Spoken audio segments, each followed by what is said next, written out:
लगा बेटा, तेरी छोटी माँ दुश्मन नहीं हो सकती। अरे तू तो नकली पिता की गोदी में बैठने के लिए गया था, नकली पिताजी की गोदी में बैठने से उतार दिया। अरे तेरी छोटी माँ ने तो तुझे परम पिता, जो संसार का पिता है, उस पिता की गोदी में बैठने का उपाय बता दिया है। अच्छा माँ, हमारे पिताजी कहाँ मिलेंगे? एक छोटे से बालक ने संकल्प कर लिया कि मैं जब तक परम पिता को प्राप्त नहीं कर लूंगा ना, घर में वापस नहीं आऊंगा। घर से निकल गए ध्रुव जी, घनघोर जंगल में पहुंच गए।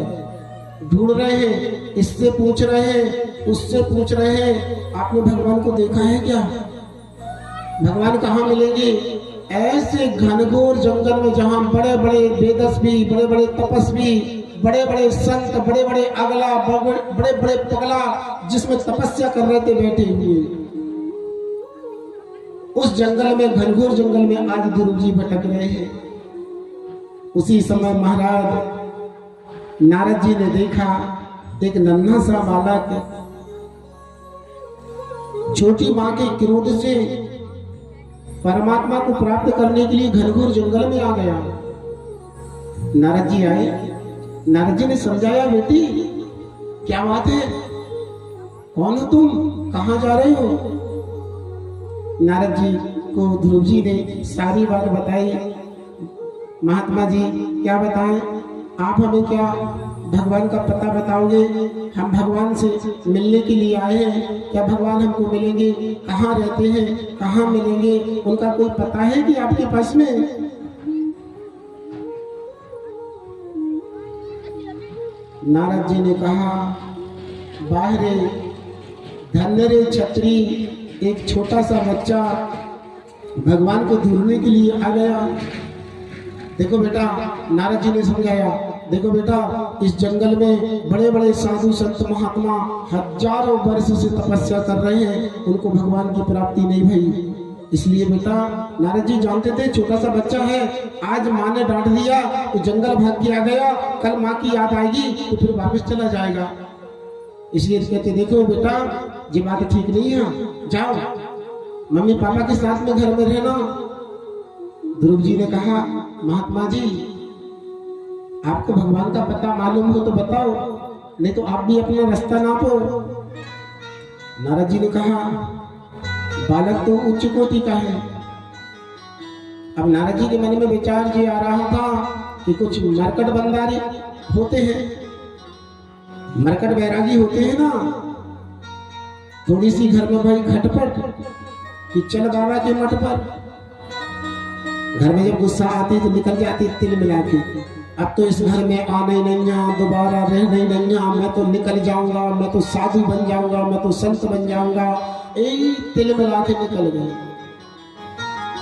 स्टेशन तक पहुंचे, याद आ गई, मेरा पोता मेरे साथ में सोता, अगर मैं चला जाऊंगा ना तो मेरा पोता दुबला हो जाएगा। तो जे होते हैं मरकट बैरागी, थोड़ी सी चिलमिलाहट से घर से निकल जाते हैं। नारद जी ने मन में विचार किया, इसका मरकट बैरागी तो नहीं है, खूब ठोक लेना चाहिए।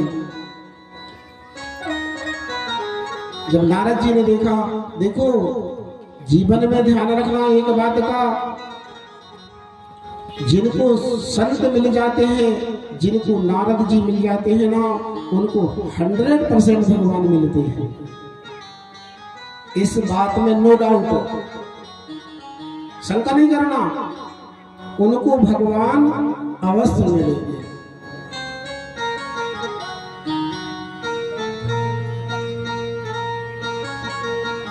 नारद जी ने ध्रुव जी को मंत्र दे दिया कि तुम इस मंत्र का जाप करना। कौन सा मंत्र दिया?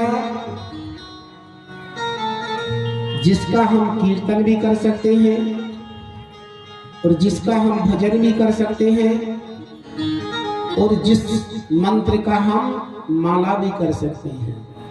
एक ऐसा मंत्र कौन सा है? हरे रामा रामा राम सीता राम राम राम। हरे कृष्णा कृष्णा कृष्णा हरे हरे। ध्यान रखना, इसका कीर्तन भी कर सकते हैं और माला लेके इस मंत्र का जाप भी कर सकते हैं।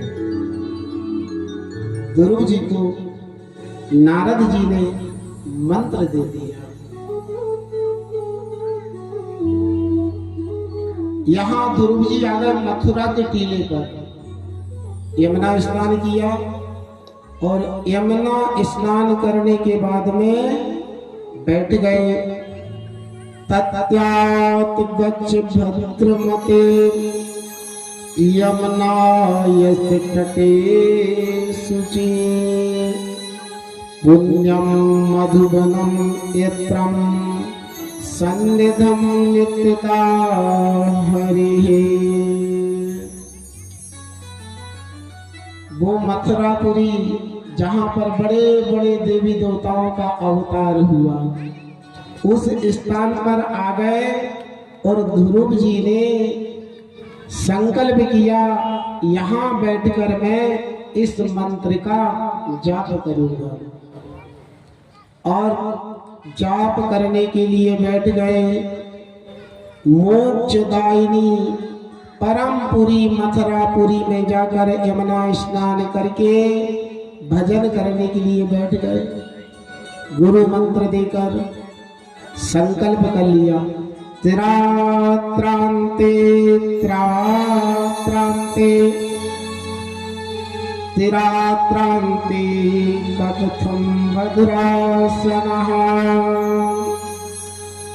अब देखो कौन सा संकल्प लिया, मात्र जे संकल्प लिया कि 3 दिन निराहार रहेंगे और 3 दिन भोजन करेंगे, फिर 3 दिन निराहार रहेंगे, फिर 3 दिन भोजन करेंगे। ऐसा संकल्प कर लिया और भगवान का भजन करने लगे। 1 महीने तक ध्रुव जी ने कौन से नियम का पालन किया, त्रात्रांते त्रात्रांते। 3 दिन में एक बार भोजन करते और 3 दिन तक भूखे रहते। 1 महीना तक ध्रुव जी ने इस नियम का पालन किया। द्वितीय चा तथा मासम षष्ठे षष्ठे अभर को दिने। जैसे ही दूसरा मास लगा ना, और जैसे ही दूसरा मास प्रारंभ हुआ तो ध्रुव जी ने नियम कठोर कर दिया। अब क्या करने लगे, अब महाराज दूसरे मास में जैसे ही प्रारंभ हुआ तो 6 दिन क्या कर दिया, 6 दिन में 1 दिन भोजन करते और बाकी दिन भूखे रहते।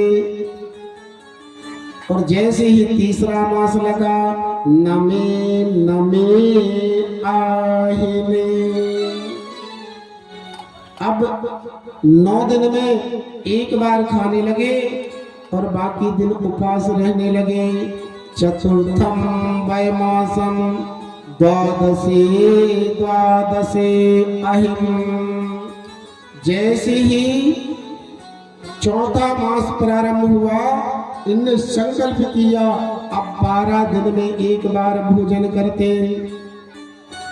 और जैसे ही 5वां महीना लगा है ना, ध्रुव जी ने ऐसा प्राणायाम चढ़ा लिया, ऐसा प्राणायाम चढ़ाया कि देवताओं को सांस लेना मुश्किल हो गया।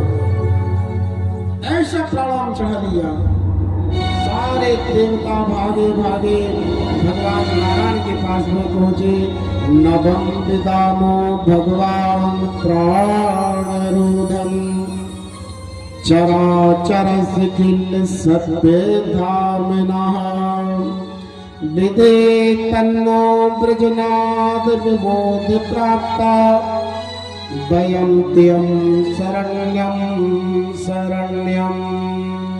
हे नारायण, हम आपकी रक्षा, हमारी रक्षा करो, हम आपकी शरण में आए हैं। ना जाने क्या हुआ है, हम सारे देवताओं को सांस लेने में बड़ी परेशानी जा रही है।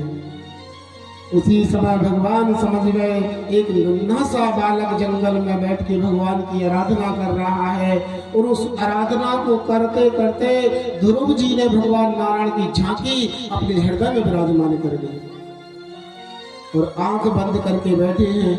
यहाँ भगवान चतुर्भुज रूप में ध्रुव जी के सामने प्रकट हो गए और जैसे ही प्रकट हुए ना, भगवान ने कहा बेटा उठो, जिसके लिए तुम भक्ति कर रहे थे, जिसके लिए आराधना कर रहे थे, जिसके लिए उपासना कर रहे थे, वो तुम्हारे सामने खड़ा है। अब छोटा सा बालक आंखें नहीं खोल रहा,